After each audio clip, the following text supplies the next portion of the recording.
მოგესალმებით, ეს არხი გუჯას გარაჟია და დღეს ჩვენ განვიხილავთ Maserati MC12-ს. მოგესალმებით. პირველ რიგში ძალიან დიდი მადლობა მინდა გადავხადო ბექა გიგინეიშვილს. ხო, და თავარი 1.43 მასშტაბში დავბრუნდით. ხო. სანამ ვიდეოს დავიწყებთ, მანამდე შეგიძლიათ არხი გამოიწეროთ, TikTok-ზეც გამოგვიწეროთ, Instagram-დეც და ვისაც სურვილი გაქვთ აღწერაში დონაციის მონაცემებია და შეგიძლიათ დაეხმაროთ არხს განვითარებაში, რომ უფრო კარგი ვიდეოები წამოვიდეს ხოლმე. კი ბატონო, ნამდვილად. ხო, და ერთი იდეა მომივიდა გულში. დაიწყე. დონაციას ვინც გააკეთებს? ხო. დადონატებული მოდელი რომელიც იქნება, ხო. დადონატებულის ვიდეოს ბოლოში ამონახდება ხოლმე სახელები და გვარები დონაციის. კი ბატონო. ძალიან კარგი აზრი. მე მგონი კაი აზრია. რა თქმა უნდა. მოკლედ, მოგესალმებით. რაც თქვა, გვერდში ვარ. რო აღარ გავიმეორო. რაც შეეხება ბრენდი, არ ვიცით, ხო? მოტორმაქსი არ არის. თუ რაღაც მოტორამა უბრალოდ. პირველი შეხება არის Maserati-თან ზოგადად და ამ ბრენდთან საერთოდ. თუ რამე შესაძლებელია შეგიძლია შევისწავლოთ. სხვათა შორის გაგიკვირდება და საკმაოდ საინტერესო ისტორია აქვს Maserati-ს თვითონ. Maserati-ს კომპანიას ცალკე მაგარი ისტორია აქვს და ამ ავტომობილსაც არანაკლები ისტორია აქვს. ეს როგორც ხვდები, საშეჯიბრო ავტომობილია. ხო, ეს არის სპორტული ბოლიდი. პირველი მოდელია თან კოლექციაში. ხო, თან პირველი მოდელი არის და იმედია უკანასკნელი არ იქნება, იმიტომ რომ Maserati მე პირადად Quattroporte-s ფანი ვარ. ეგუნომეთ. მაგრად მევაცება Quattroporte. პირველად დავემთხვის სხვათა. ხო, არა. ორი ერთნაირი უცებ. რაღაცაში ხოლმე შევთანხმდით ხოლმე, არა. ანუ კომპრომისი გამოგვიმუშავდა. ხო, რაღაცა ის. ხო, საერთოდ ნახულობთ ხოლმე. აუ, ისე კაი დისკები უყენია. კი, მოკლედ, თვითონ Maserati. როგორი სიტუაცია იცი? ზოგადად Maserati. ხო, Maserati-s ისტორიას მოვყვები ჯერ, მოკლედ მოვყვები რა. წარმოიდგინე 6 ძმის ხო. ეს 6 ძმის კომპანია. კარჩე, ვინმე იტალიელი რუდოლფო Maserati. სახელი აღარ მახსოვს. ხო. რატომღაც დაინიშნა 18 წლის ასაკში. ეგ არ ვიცოდი. და მაგალითად მის მეუღლეს ეყოლათ 7 ბიჭი, შვილები. 7? ხო. და 6 რატო თქვი წეღან რომ ერთი ბავშვი დაიღუპა? პატარავე დაიღუპა, ძალიან ჩვილი. რამოდენიმე დღის იყო, ხო, ჩვილი იყო რომ დაიღუპა რა. ვა, რა ტრაგიკული. ანუ ეგ ბავშვი არ ითვლება ღმერთმა აწყონოს მისი სული. ვა, ტრაგიკული.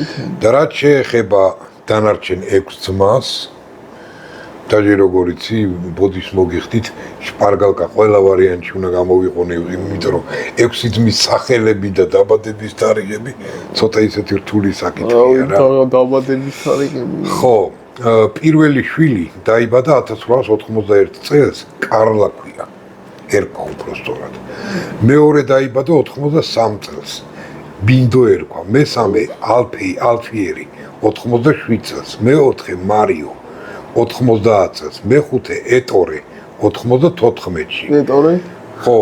და მეექვსე ერნესტი 1898 წელს.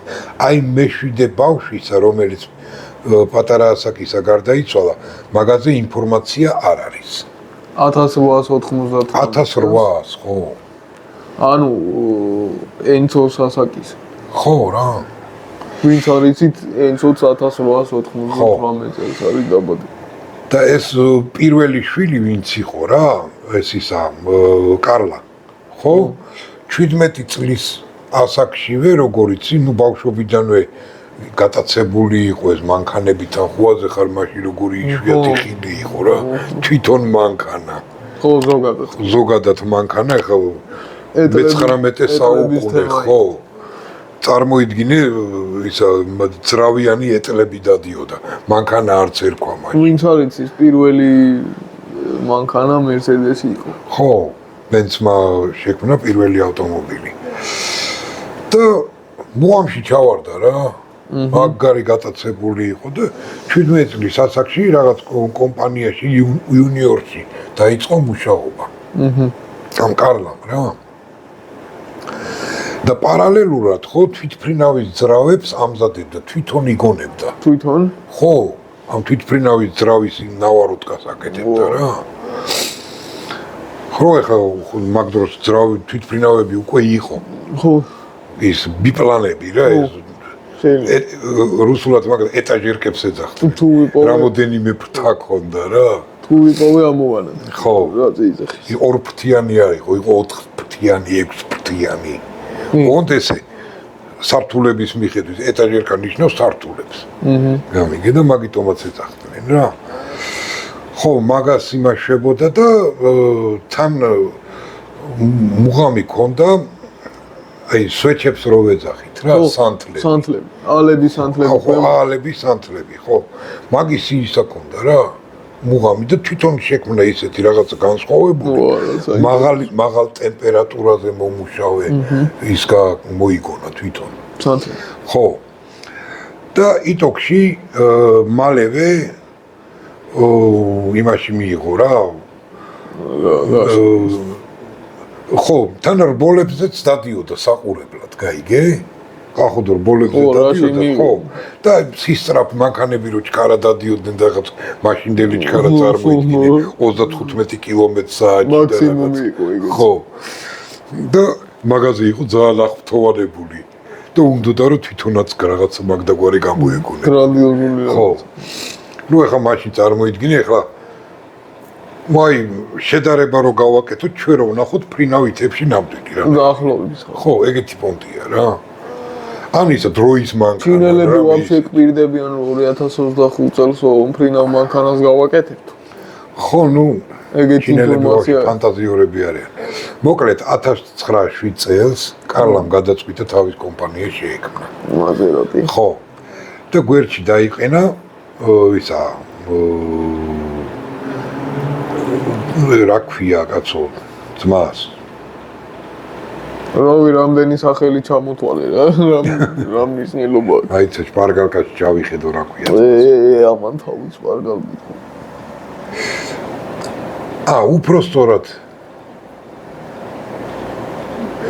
ხო, 1907 წელს ვაფშე რბოლაში მიიღო მონაწილეობა. ვახ. წარმოიდგინე. იმ ავტობიანჩიო თუ რაღაცა ერქვა, მაიცა რა ერქვა? კიდე ახლა. ნუ რა ვქნა ახლა, ვა. ბიანჩის ჯგუფში. უпростоრად ავტობიანჩი. ავტობიანი ძალკე მანქანა არის ხო? ეგ ტურ დე ფრანსის თემას ავითხოვარიყო, მაშინ ხوارი ხონდა. და კაროჩი მიხვდა რომ მანქანა რაღაცა ზარმაცი იყო, რაღაც ის არ იყო რაც უნდა ყოფილიყო. ზარმაცი იქნებოდა, ვა. ხო. და კაროჩი აი ის ემოციები, რასაც უყურებდა ბავშვობაში, ხო? გაუქარწყდა რა, რომ უფრო მეც ელოდა. და მაგიტომაც გადაწყვიტა, რომ თვითონ რაღაცა თავისი შეექმნა რა. და თავის ძმა დაიყენა იტოქში სახების. ნიშნულობა რა. ხო რა. თუ გინდათ მე კომენტარებში დაწერით. ეტორე წაიყვანა. მეც მაგარი ვარ, ეტორე ვერ დავიმახსოვრე ასე ხარ. ბუგატიზე მაინც დაგემახსოვრები. ხო, ეტორე დაიყენა გვერდში. და დაიწყეს სანთლების გამოშვება თავიდან. ხო, გავიგე. ხო. ეგ ხო თქვი. არა, ეგ არ მითქვი, მე ვთქვი რომ მუღამი ქონდა მეთქი რა და იმინა კომპანიის სახელით დააპატენტა. ეგ ხო. გაიგე? ხო.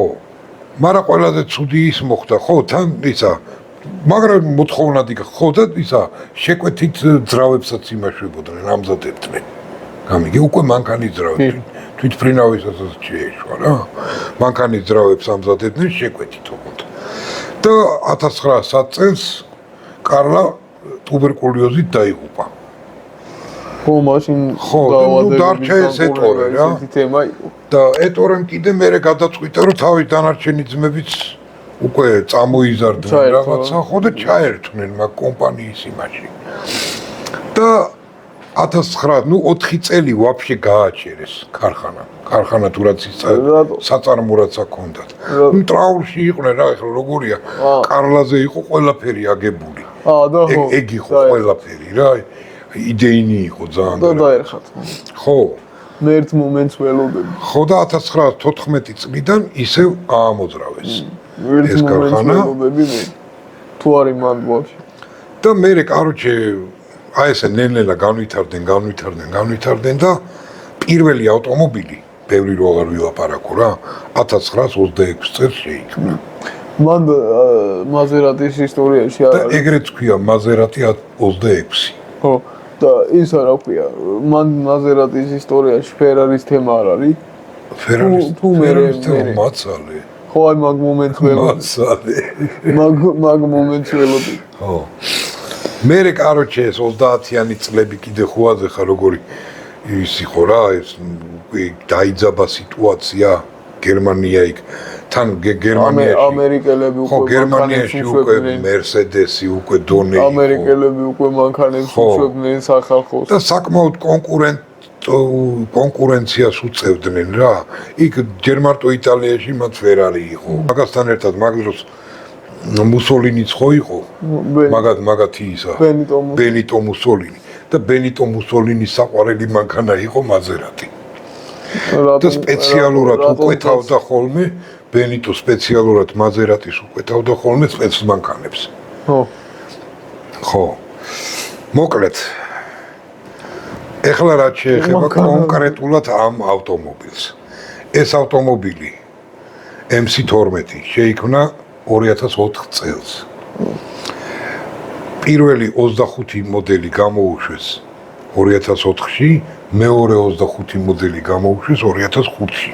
ლიმიტირებული ხო არა? ლიმიტირებული გააკეთეს იმის გამო, რომ GT Racing-ში მიიღო მონაწილეობა. ანუ ხო, FIA სტანდარტი. თავიდანვე გამიზნული. ხო, FIA სტანდარტი. და 12 წალი, სულ 12 წალი დაამზადეს კონკრეტულად აი ეს მანქანა რაც აკვირდით ჩვენ. გამიკვირდა სხვათაშორისო. ხო. პირველად ვნახე ესეთი ვიბრეით. კი ბატონო, ხო, ეს უკვე სპორტული ვერსია არის. ხო. თორე სამოქალაქო ვერსია გააკეთეს სულ 50 წალი. просто 25 წალი გამოუშვეს რა. იმიტომ რომ ხელით იწყებოდა თუ კარბონისა არის ავტომობილი ხო და გაგიკვირდება იცი რის ბაზაზეა აწყობილი ენცო ფერარის ბაზაზე ანუ ეხა ენცო ფერარის ძრავი მაგის ვიდეო დევდა შეგიძლია ხო ენცო ფერარის ძრავი უყენია ეხლა მაგაზე უარესი გითხრა თავარი ტესტ პილოტი იყო ანდრია ბერტოლინი ხო თავარი ტესტ პილოტი ტესტ დრაივერი ხო მაგრამ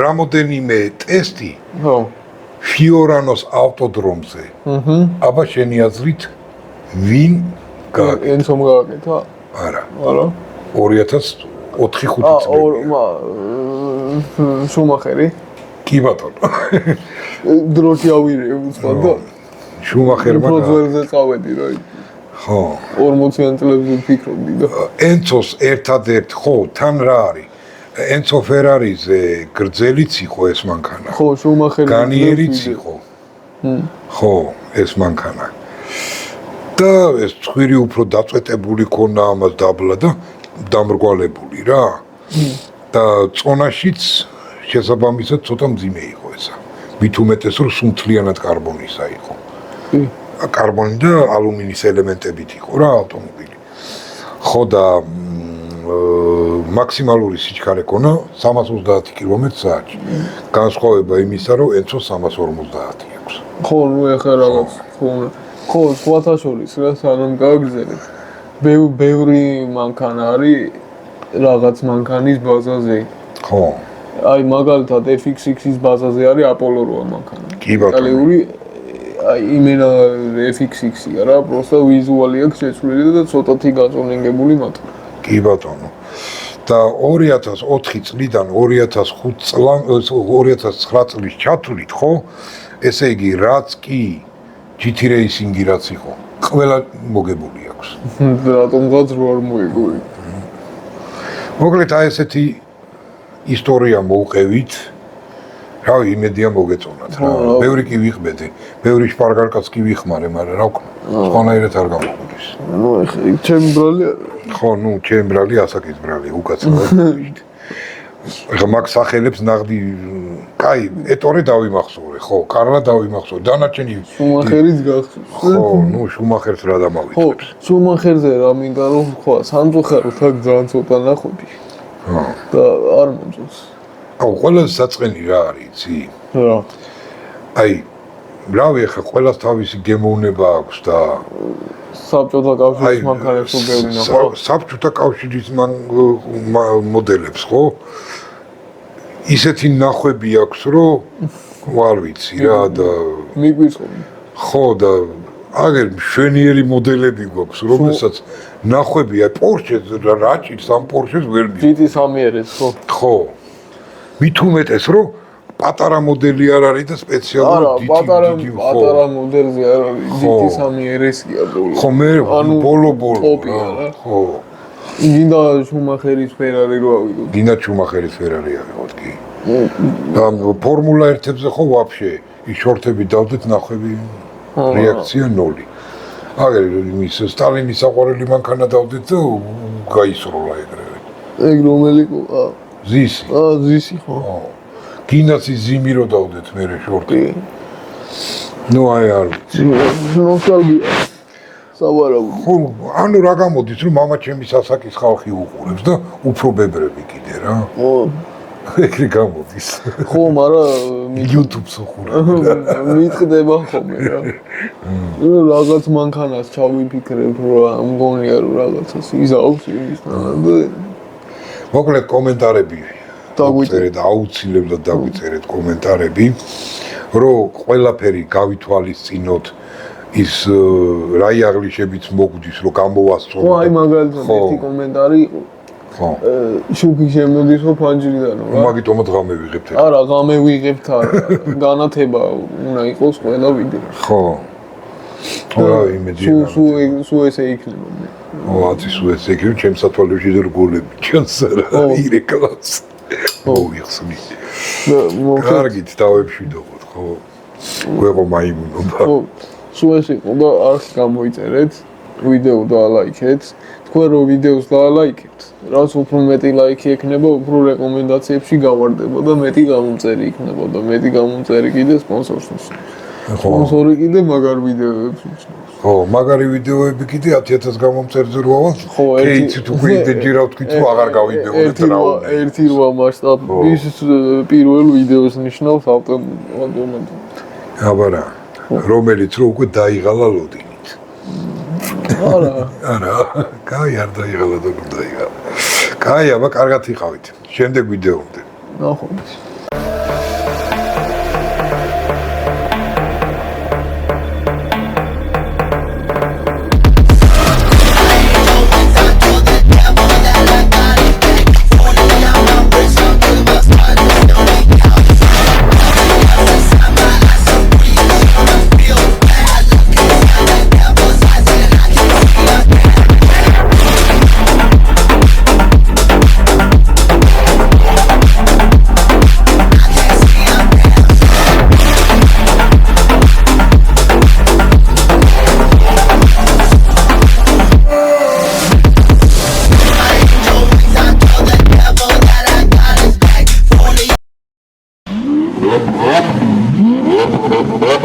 What?